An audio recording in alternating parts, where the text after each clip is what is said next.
Hablando de potencial humano, ¿alguna vez se han preguntado a qué se debe la gran disparidad de resultados y desempeño entre una persona y otra?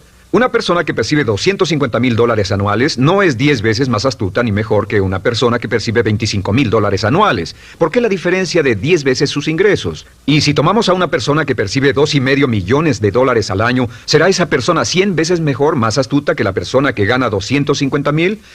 Imposible. En un estudio reciente de coeficiente intelectual probaron a 1,000 personas de una cierta población y llegaron a la conclusión de que la mejor persona entre los 1,000 solo era 2,5 veces más astuta que la persona de menor coeficiente intelectual. Solo 2,5 veces la disparidad, y tal vez eso sea con toda la población. ¿A qué supone que se debe la diferencia? Al hablar de potencial humano, llegamos a una fórmula que deduje hace algunos años. Tal vez eso lo explique un poco.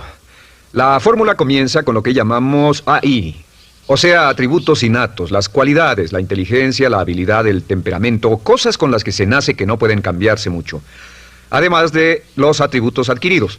Estos atributos son muy importantes, son su educación, su capacitación, sus capacidades, su experiencia, conocimiento, sabiduría, etc., multiplicado por A, que es su actitud, es igual al potencial humano individual o al desempeño humano individual o resultados individuales humanos. Ahora, de estos tres, los atributos innatos se traen desde el nacimiento. Los adquiridos pueden cambiarse, pero se necesita cierto tiempo para ello, aunque a veces cambiamos muy rápidamente. Cierta información valiosa puede cambiar dramáticamente su eficacia, pero las actitudes pueden aumentarse o disminuirse dramáticamente en segundos. Cada vez que mejoramos nuestra actitud, multiplicamos todas nuestras capacidades. Una actitud ha sido llamada acertadamente el lenguaje más importante del ser humano, la palabra más importante del idioma en el humano. Todo lo que hacemos en la vida, según un estudio en Harvard entre estudiantes ejecutivos, será en un 85% de actitudes.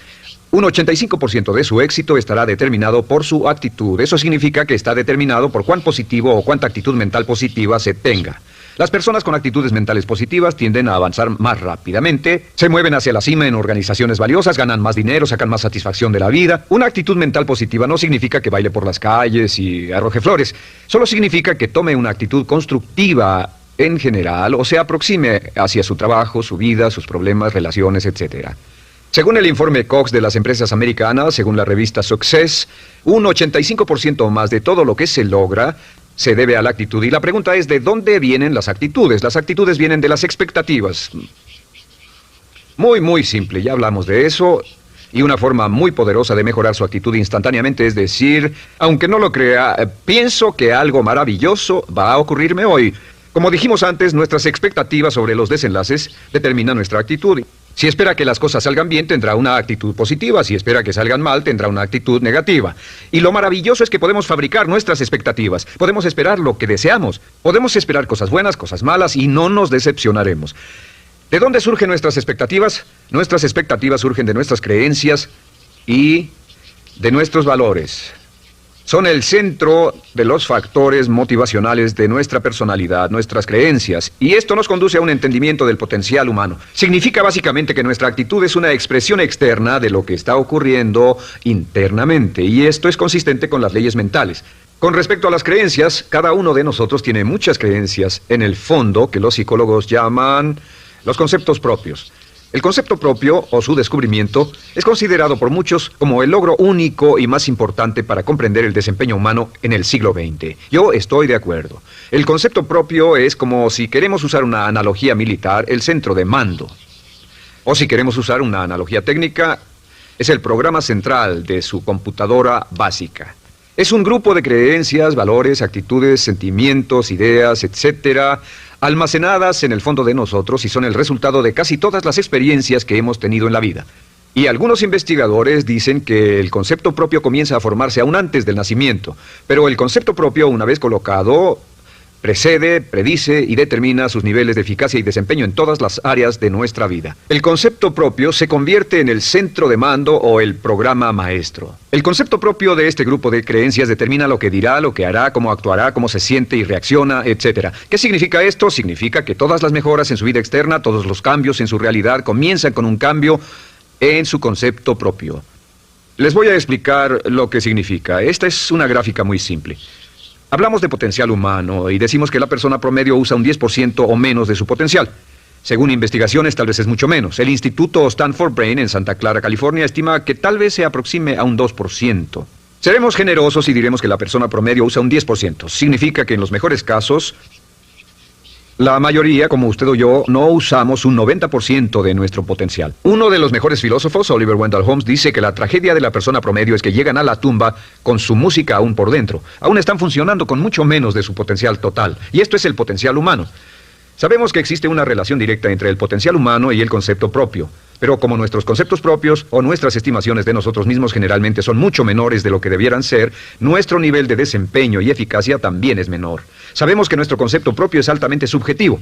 ¿Qué significa esto? Significa que el concepto propio, lo que pensamos que es cierto sobre nosotros mismos, no está basado en la realidad, está basado en información que hemos tomado y aceptado como cierto, hasta el grado en que creemos lo que sea de nosotros mismos y se vuelve cierto para nosotros porque actuamos de una forma consistente con ello. Algunas personas que leen sus horóscopos y creen en horóscopos predicen su futuro. Hay algunas personas que toman la crítica y las opiniones de otros a quienes ni siquiera respetan y hacen suyas esas ideas, dando un resultado muy negativo. Lo que piense, lo que acepte como cierto, se vuelve cierto para usted. También sabemos que como adultos tenemos una variedad de conceptos propios. Tenemos un concepto propio de cómo vestirnos, cuánto pesamos, lo que comemos, lo bien que podemos hablar en público, qué tipo de padres somos, qué tipo de hijos somos con nuestros padres, qué tipo de esposo o esposa somos, qué tipo de amante, de conductor. Lo interesante de manejar es que todos los hombres tienen un concepto muy positivo con respecto a esto.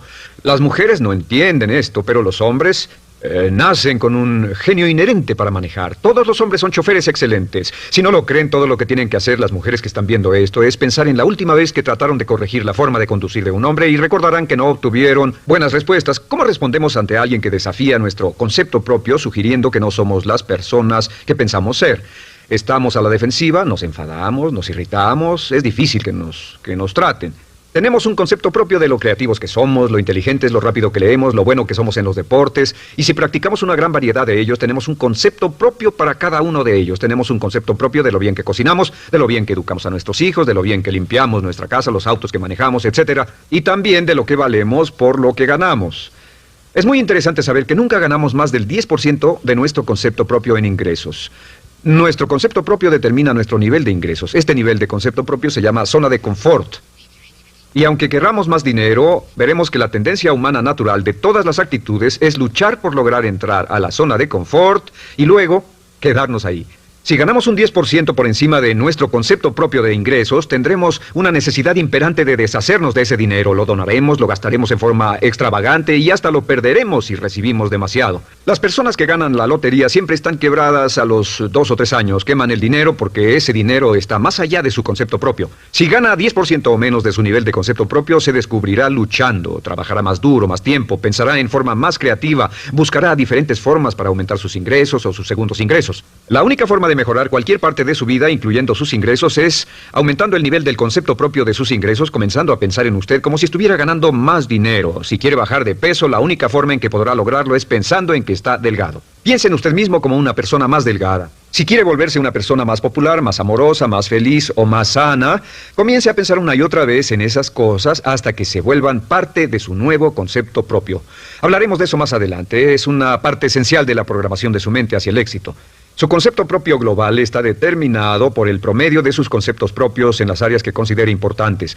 Ahora, su concepto propio está formado de 3 partes críticas. La primera parte del concepto propio es el ideal propio. El ideal propio es la persona que más desearía ser. Es su idea de lo que constituye un ganador. Es su visión ideal de lo mejor que puede ser usted.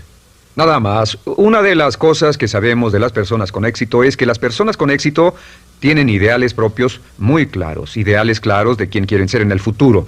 Las que no tienen éxito tienen ideales muy vagos. El número 2 es la autoimagen. La autoimagen es como un retrato de cómo se ve a sí mismo y lo que piensa de sí mismo. La autoimagen es el espejo interno, es como se percibe a sí mismo ahora en su desempeño actual, en forma cotidiana. La tercera parte es su autoestima. Su autoestima es cómo se siente consigo mismo. Cómo se siente consigo mismo es la fuerza motriz, el motor, la fuerza poderosa dentro de su subconsciente. Es la fuerza de energía dentro de su concepto propio y determina casi todo lo que le pasa. La mejor definición de autoestima es cuánto se agrada a sí mismo. Cuánto se agrada a sí mismo como esposo, cuánto se agrada a sí mismo como empleado, cuánto se agrada a sí mismo como jefe, como inversionista, como orador profesional, como atleta, etcétera. Según se agrade a sí mismo, su nivel de autoestima, su sentimiento emocional global respecto a cualquier área de su vida determina su desempeño y su eficacia en dicha área. Lo sorprendente es que se convierte en lo que piensa, su concepto propio es maleable, su autoestima puede formarse repitiendo una y otra vez: me agrada mi persona, me agrada mi persona, me agrada mi persona. Me agrada mi persona, me agrada mi persona, me agrada mi persona. Entre más se repita, me agrada mi persona, me agrada mi persona, entre más lo repita una y otra vez, más crecerá su autoestima, y entre más crezca su autoestima, más crecerá su concepto propio global. Cuando crezca su concepto propio global, su desempeño será mejor en todo lo demás que emprenda. Cada vez que diga, me agrada mi persona, me agrada mi persona, me agrada mi persona, me agrada mi persona, me agrada, será como bombearse psicológicamente. Todo lo que pase que haga que su autoestima suba, hará que se comporte mejor. Todo lo que haga que su autoestima baje, hará que se comporte peor, que cometa errores, que sea infeliz, etc. Un punto crítico de agradarse a sí mismo, sobre autoestima y agradarse a sí mismo, es que, número uno, nunca puede querer a nadie más de lo que se quiere a sí mismo. Que su nivel de autoestima es determinante de la calidad de relaciones que tenga con los demás. Y número dos, es que nunca puede esperar que nadie más lo quiera o respete más de lo que se respeta a sí mismo. Cuanto se agrade o se respete a sí mismo, determina sus actitudes hacia usted.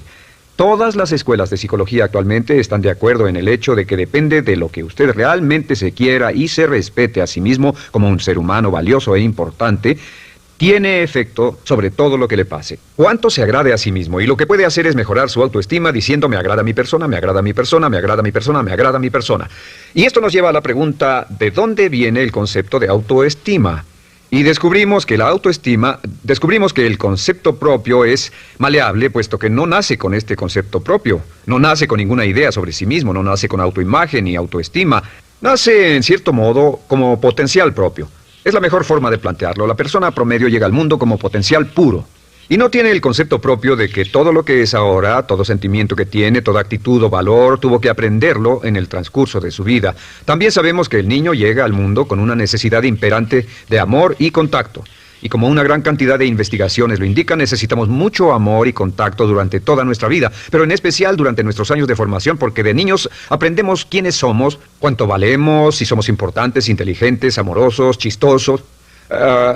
Todo esto lo aprendemos por la forma en que nuestros padres nos tratan. Si nuestros padres, nuestros parientes, tíos o tías, en especial nuestros padres, nos tratan como si fuéramos realmente importantes, crecemos pensando que somos realmente importantes, pero si nuestros padres no lo hacen, pasa algo más. Sabemos que los primeros años de vida son los más importantes para el desarrollo del concepto propio, que un niño comienza a partir de cero. El niño nace sin saber quién es él o ella. Son sumamente valiosos el primero, segundo, tercero, cuarto y quinto años de vida. Algunos psicólogos pensaban que eran los 5 primeros años, pero ahora dicen que son los 3 primeros años. En sus 3 primeros años de vida, el niño aprende quién es, y dicen que si se les da suficiente cantidad y buena calidad de amor en los 3 a 5 primeros años, los prepara usted de por vida. Los coloca en una base sólida de autoestima y confianza en sí mismos, valor e importancia realmente. Existe una relación directa entre la calidad y la cantidad de amor y el desarrollo de una personalidad sana. Entre más amor, amor incondicional, reciba un niño en sus años formativos, más fuerte será la base de su personalidad. El reverso de la educación es que casi todos los problemas de psicosis, neurosis, perturbaciones de la personalidad y problemas de comportamiento surgen de los problemas que se tengan con el concepto propio. Ahora observemos a los adultos. Aquí está nuestra personalidad adulta. Si nos observamos, podemos llegar a reparar nuestras bases, por así decirlo, repitiéndonos una y otra vez: me agrada mi persona, me agrada mi persona, me agrada mi persona, y llevamos ese concreto reparador hacia la base de nuestra personalidad. Los niños necesitan el amor como las rosas necesitan la lluvia. Los niños que carecen de amor a menudo mueren por escasez de amor. Es una enfermedad llamada marisma. Ahora, ¿qué más sabemos sobre los niños? Sabemos que los niños llegan al mundo con 2 atributos notables. El primero es que no sienten temor. Los niños nacen sin temores. No temen a nada excepto a caerse y a los ruidos fuertes. Y esto se expresa en sus actitudes: yo puedo. Los niños llegan al mundo pensando que pueden hacer cualquier cosa, y quien haya criado a un niño hasta la edad de 3, 4 o 5 años sabe que debe pasar esos primeros años evitando que se maten, porque son como pilotos japoneses, porque no le tienen miedo a nada. Su segundo atributo es que llegan al mundo totalmente espontáneos. Dicen lo que quieren, hacen lo que quieren, son totalmente desinhibidos. Totalmente. Ellos no temen hacer nada de lo que desean y esto se expresa en su actitud: no quiero, no tengo que hacerlo. Si ha tratado de controlar a un niño, lo habrá visto. Lo primero que dicen cuando comienza a darle órdenes, lo primero que aprenden es no, no, no tengo que hacerlo. Claro, a veces cambiamos sus mentes de una u otra forma, pero estos son los dos atributos con los que los niños llegan al mundo. Llegan al mundo sin temores y desinhibidos. ¿Qué significa esto? Significa que nuestro derecho innato natural es no ser temerosos y ser desinhibidos. Y solo cuando podemos crear la misma situación en nuestra vida adulta, cuando no tememos y somos desinhibidos, nos sentimos a gusto con nosotros mismos. Las mejores organizaciones, las mejores compañías son las que crean un ambiente donde nos sentimos sin temores y sin reservas para ser nosotros mismos y para hacer lo mejor de nosotros. Al crecer descubrimos que los niños aprenden de dos maneras. La primera es por imitación. Imitan a uno o a ambos padres, en especial al padre dominante. Algunas veces el padre dominante cambiará cuando crezca el niño y a veces los niños imitan al padre, a veces a la madre, pero aprenden por imitación. Muchas características y hábitos que tenemos como adultos los aprendimos de nuestros padres. ¿Alguna vez ha tenido la ocasión de gritarle o reñirle a uno de sus hijos? Verá que le dice las mismas cosas que le dijo su padre a usted cuando era niño. Así que imitamos. A veces imitamos su caminar, a veces su forma de hablar, a veces imitamos sus valores, sus creencias, etc. Aunque esos valores y esas creencias no tengan ningún valor. ¿Por qué? Porque nuestros padres eran así cuando nosotros éramos niños. La segunda forma en que aprendemos es pasando de la incomodidad, lo que no se siente bien, hacia la comodidad. Freud llamó a esto el principio del placer. O sea que nos movemos hacia aquello que nos hace sentir cómodos, lo que nos da placer, lo que nos hace sentir bien con nosotros. Nos movemos de la incomodidad hacia la comodidad. Así es como aprendemos a no mojar el pañal, por ejemplo. Sabemos que no es agradable caminar con popó o pipí en nuestros pañales. Vemos lo que hacen nuestros padres, vemos lo que nuestros parientes hacen y decimos: estas personas no hacen lo que yo. Así aprendemos a caminar y lo demás. Así que de la incomodidad hacia la comodidad. Durante toda nuestra vida, por cierto, así es como aprendemos. Imitamos leyendo lo que otras personas hacen, estudiando libros y en el trabajo, imitamos cuando vamos a la escuela y hacemos lo que nos da resultados positivos, lo que nos da refuerzos positivos y hacemos cada vez menos las cosas que nos causan incomodidad o dolor. Ahora, muy temprano en la vida, como equivocación o como resultado de una equivocación que los padres cometen en la crianza, los niños comienzan a aprender hábitos y patrones negativos. Los patrones y hábitos negativos tienen sus raíces principalmente en la crítica destructiva. La crítica destructiva comienza muy temprano en la vida, a veces en los primeros meses. Y la crítica destructiva la usan los padres para dirigir y controlar a sus hijos. Desafortunadamente, tiene un efecto muy peligroso y dañino sobre nosotros, ya que la crítica destructiva tiende a minar la integridad de la personalidad del niño. Muchos de nosotros, incluyéndome a mí y a muchos de ustedes, nos hemos visto minados y heridos por la crítica destructiva más que todas las guerras en la historia. Ahora, como resultado de la crítica destructiva, comenzamos a desarrollar hábitos y patrones negativos. Los patrones de hábitos negativos son respuestas condicionadas hacia los estímulos. Los patrones de hábitos negativos se desarrollan en los inicios de la vida. Se desarrollan como resultado de una repetición del temor y el dolor una y otra vez. Se desarrollan como resultado de la crítica destructiva, el castigo físico, etc. En los inicios de la vida comenzamos a desarrollar dos manifestaciones que nos persiguen durante toda nuestra vida y más que ninguna otra cosa inhiben nuestro potencial. La primera es la llamada patrón de hábito negativo inhibido. El patrón de hábito negativo inhibido se aprende cuando al niño le dicen una y otra vez no. Aléjate de ahí, no toques eso, y se le castiga. Cuando el niño intenta algo nuevo, o se involucra con algo, o huele algo, o derrama algo, o rompe algo accidentalmente, el padre estalla y se enfada mucho. Como ven, el niño está impulsado por la curiosidad insaciable de explorar su mundo. Y lo que pasa es que cuando lo explora o se interesa y echa a perder algo, si el padre reacciona golpeando al niño, el niño comienza a pensar: cada vez que intento algo nuevo, cada vez que intento algo diferente, cada vez que voy más allá de mis límites, cada vez que me salgo de mi zona de comodidad, cada vez que no juego sanamente, me golpean, me castigan, me lastiman, me envían a mi alcoba y me siento mal. Y muy pronto el niño desarrolla el sentimiento de no puedo. No puedo, no puedo. Cada vez que trato algo diferente, me castigan. No puedo, no puedo, no puedo. Es como la respuesta de Pavlov. Pavlov sonaba la campana y le daba de comer a un perro, y el perro salivaba y Pavlov alimentaba al perro. Mientras sonaba la campana, el perro salivaba y siguió haciendo eso, y después Pavlov solo sonaba la campana y el perro salivaba. Lo que pasa en la vida adulta es que esto crea lo que llamamos temor al fracaso. El temor al fracaso es una respuesta condicionada a un proceso de crítica destructiva que ocurre en los primeros 5 o 6 años de la vida. El temor al fracaso automáticamente nos activa, nos sentimos ansiosos, tensos, intranquilos, sentimos presiones y estrés en nuestro plexo solar, sentimos ganas de retirarnos del evento, y el temor al fracaso es la razón principal por los fracasos en la vida adulta. Es la razón principal por la que evitamos cumplir plenamente nuestro potencial. De hecho, todos los patrones de hábitos negativos se experimentan en el cuerpo físico. Puedes saber cuál es un patrón de hábito negativo porque se siente en el cuerpo físico, precisamente. El patrón de hábito negativo inhibido, el temor al fracaso, el no puedo, ocurre primero que todo en el plexo solar. ¿Ha tenido la ocasión donde debe hablar frente a un grupo, debe ir a una revisión de su desempeño, debe hacer una llamada determinante? Primero su plexo solar se aprieta. Si el temor continúa, su respiración se acelera. Su corazón comienza a latir apresuradamente, su frecuencia respiratoria aumenta y le duele la cabeza como migraña en la parte frontal, su garganta se le cierra y no puede hablar y se le seca la boca por completo, y como se pone tan tenso y asustado, va corriendo al baño. Estas son todas las manifestaciones. No hay peligro físico, pero sí peligro psicológico, una respuesta condicionada. Cuando sentimos estas cosas, la tendencia es retirarse de la situación que las ocasiona, y es la razón por la que no logramos mucho si retrocedemos. Es muy importante. El segundo patrón de hábitos negativos es el compulsivo. El patrón de hábito negativo compulsivo se aprende cuando a los niños se les dice una y otra vez: más vale que lo hagas. Si no lo haces, tendrás problemas o me las pagarás. A los niños se les convierte en recipientes del amor condicionado. Los padres no intentan hacer esto, pero lo que hacen es sugerirle al niño: no te amo, por lo tanto no estás a salvo, a menos y hasta que hagas lo que yo quiero. El niño crece sintiendo: tengo que hacer lo que quiera mi mamá. Debo complacerla, debo complacer a papá, debo complacer a los demás, debo complacer a mis parientes, y a veces debo complacer a mis semejantes, debo complacer a mis maestros, debo complacer a todo el mundo, y crecen con esto: debo. No puedo hacer lo que quiero hacer, debo hacer lo que complace a las demás personas. Este patrón de hábito negativo muy temprano en la vida se traduce en el temor al rechazo. El temor al rechazo lo experimentan los hombres como adultos como un comportamiento tipo A. Hablaremos del comportamiento tipo A posteriormente.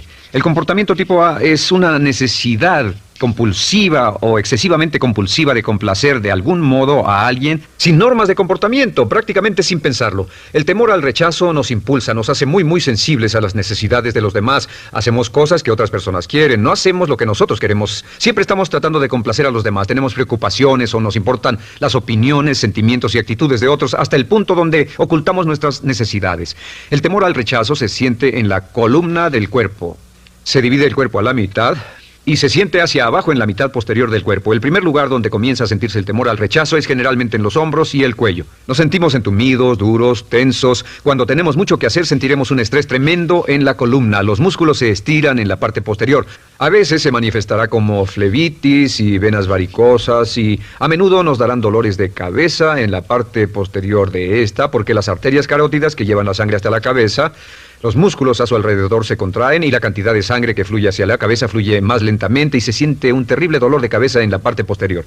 Estos dos temores, los patrones de hábitos negativos compulsivos, el compulsivo y el inhibitorio, son resultado de la crítica destructiva, el gran destructor de la personalidad que nos persigue durante toda la vida.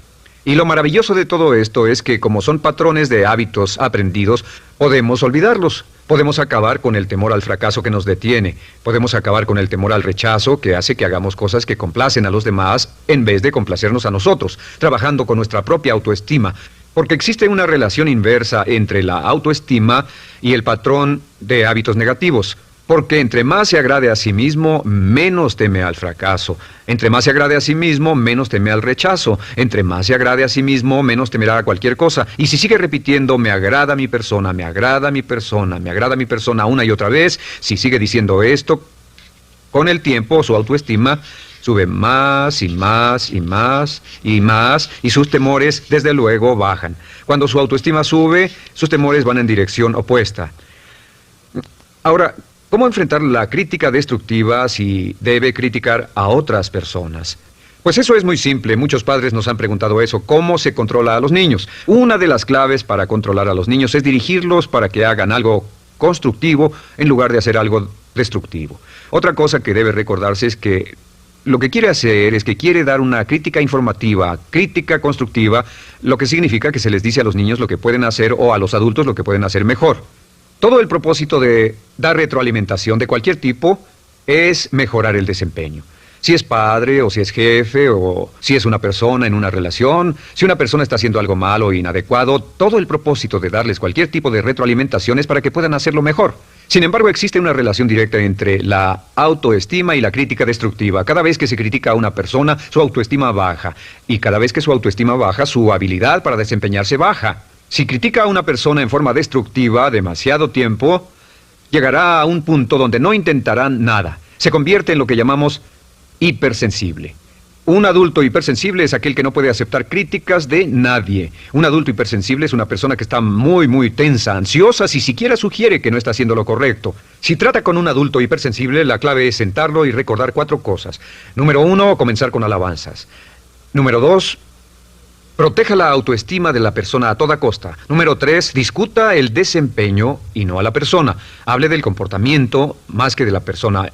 Y número 4 es enfocarse hacia el futuro en vez de en el pasado. Enfóquese hacia lo que va a hacerse en forma diferente en el futuro en vez de lo que pasó en el pasado. ¿Por qué? Una razón muy simple, porque una persona no puede controlar el pasado. Al no poder controlar el pasado, cualquier crítica de lo que han hecho en el pasado les da un estrés tremendo y frustración. Así que, en resumen, la clave del éxito en la vida es una actitud mental positiva. Una actitud mental positiva se basa en expectativas de éxito, de una serie de expectativas positivas. Esa serie de expectativas positivas se basa en sus creencias y en su concepto de sí mismo. El centro de su concepto propio que determina su eficacia en la vida es su autoestima, y su autoestima se mide por cuanto se valore a sí mismo. Las dos cosas que nos frenan más que nada son el temor al fracaso y el temor al rechazo. Y uno de nuestros secretos centrales de éxito es este: conviértase en un organismo generador de autoestima perpetua. Haga continuamente cosas para usted mismo, hacia sí mismo en su vida, que hagan que se agrade a sí mismo, que se ame, que se acepte, que se respete, que hagan que se sienta fantástico con usted mismo. Si es un jefe o un padre, no olvide que la clave para el máximo desempeño en su hogar y en su trabajo es hacer que las personas se sientan maravillosamente consigo mismas. Entre mejor se sienta consigo mismo y más se agrade, más probable será que logre que las personas a su alrededor lo quieran, lo acepten, lo respeten,